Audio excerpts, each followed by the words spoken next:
Now let's dive deep into this big LGBTQ story for today. I'm Von Biggs, and let's square up health. Calling all tops, bottoms, and versatile men for the urgent need of, you've got it, colon cancer screening. Calling all tops, bottoms, and versatile men, I have written an urgent call for gay men's health in an article in the Holy Cross LGBTQ newsletter to staff and members of the healthcare community. It's Colorectal Cancer Awareness Month, and it's time to talk about something important, your health. Gay and bisexual men in South Florida face a higher risk of colorectal cancer due to smoking, alcohol use, HPV, and stress. Many also avoid screenings due to fear of discrimination in healthcare. But delaying screenings can be dangerous. Late diagnoses make treatment harder. The solution? Regular colonoscopies. Starting at age 45, they detect and remove cancerous growths early, significantly improving survival rates. Unfortunately, many LGBTQ clinics don't offer screenings, leaving gaps in care. That's why experts emphasize inclusive healthcare providers like Holy Cross Health and other comprehensive LGBTQ health centers and care providers. South Florida has a higher incidence of colorectal cancer than any other parts of the state. Nationally, it's the fourth most common cancer and the leading cause of death. Early detection saves lives. So schedule your screening, stay informed, and advocate for better health care. After all, your ass does deserve it. Now, we've had a lot of leaders in our community who have had colorectal cancer, and I think it's just important just to continually to bring this awareness to truth. So many people, it used to be 55 and now it's 45, and if you have a history, you should be screened. It's no different than being screened for, we talk about breast cancer and we talk about all these other cancers. Yeah.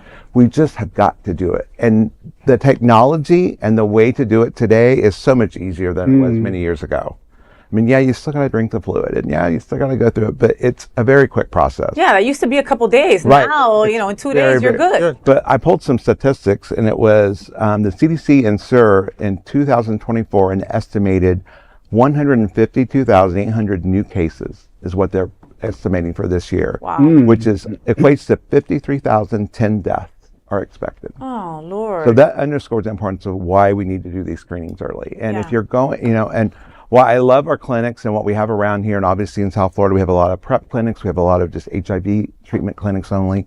They're not doing these type of screenings. They don't have the doctors there, and we need to make sure that they're looking at their healthcare far beyond just PrEP and just treatment for HIV. But listen, cancer, everybody at this table has been affected by cancer, okay? Cancer is prevalent, okay? It's in some way, shape, or form, right? And that's what they tell you. Early detection is key. Early detection is key. Why do so many boys in our community, right, that deal with butt stuff on an everyday basis have issues with getting this test done? Right. They're afraid, they don't want to do it, and they'd rather just not know than knowing their status. With cancer, I mean, you could prevent it or help it or treat it much better than waiting 10 years and it's far beyond. It's gone through your whole body when you could have taken 2 days. And I know it's a pain in the ass, but you got to get it done. Well, and I think something else that deters people from also getting this done is relationships with healthcare people, in LGBTQ, unfortunately, we go and we have our doctors picked out for us, right? Or we lose a doctor, we have to get another doctor real quick, and we're not able to get an LGBTQ doctor. We're not able to go to any of these clinics that are LGBTQ centric and able to go to a doctor that knows about what our community needs and goes through on an everyday basis. So you go back to the same healthcare provider and you're treated like shit, but that's your healthcare provider, so you keep on going back. You know what I mean? Like, and there's help out there. Right. There's Holy Cross, there's CAN. There's so many different organizations now that offer LGBTQ doctors for our community. Absolutely. At least ask the questions. Right. Yeah.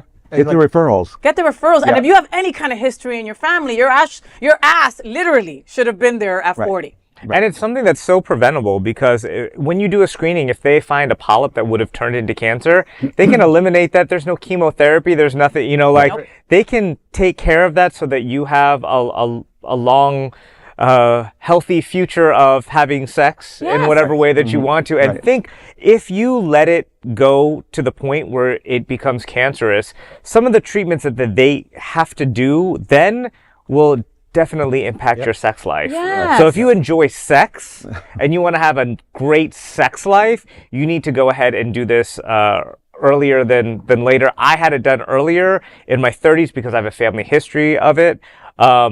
Everything came out great. The most annoying part is, of course, the prep. It's not the procedure itself. You don't feel a thing. You're out. And you wake up and it's like nothing happened. And your skin looks great for whatever reason after, I'm just saying. And I was telling them earlier, I had a football team in mind because it was a teaching hospital. So in your room. If you're in the room. So if you're a prima donna, don't go in with hat hair like I did. You know, you might want to like look a little cute before you go in, just in case. You know. Well, that is the big LGBTQ story for today. There is no other queer nonprofit media platform like this in the entire world. Support our LGBTQ stories by subscribing and sharing.